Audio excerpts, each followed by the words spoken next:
మనం ఏ కార్యక్రమం చేయాలన్నా సో ముందుగా చూసుకునేది డెకరేషన్. సో డెకరేషన్ తోటే మనకి ఫస్ట్ ఆ లుక్ కనిపించగానే సో దాని మీద ఒక ఇంప్రెషన్ పడిపోతూ ఉంటుంది.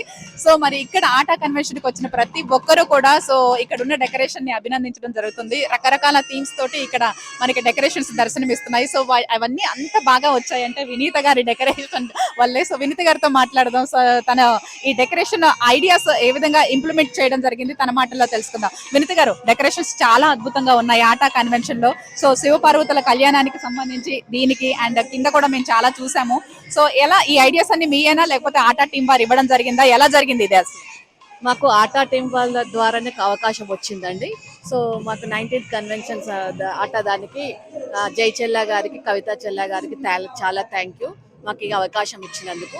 మేము యూనిక్గా చేయడానికి ట్రై చేసాము, ఎందుకంటే డిఫరెంట్ థీమ్స్ ఉండాలి, శివుడిని డిఫరెంట్ యాంగిల్లో చూడాలని.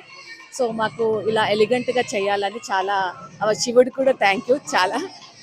అండ్ ఓన్లీ మేము ఇది శివ కళ్యాణము డెకార్ చేసామండి, ఇండస్ డెకార్ తరఫున చేసాము. ఓకే, అందరూ ఆ డెకరేషన్స్ దగ్గర ఫొటోస్ దిగి బాగున్నాయి అంటున్నప్పుడు మీకు ఎలా అనిపిస్తుంది? చాలా హ్యాపీ అండి, మేము కష్టపడ్డందుకు మాకు మంచి అనిపిస్తుంది. ఎంత టైం తీసుకుందండి డెకరేషన్స్ అంతా? తీసుకుంది. వన్ డేలోనే మొత్తం కంప్లీట్ చేసేసారు. సూపర్ అండి, థ్యాంక్ యూ అండి. Thank you.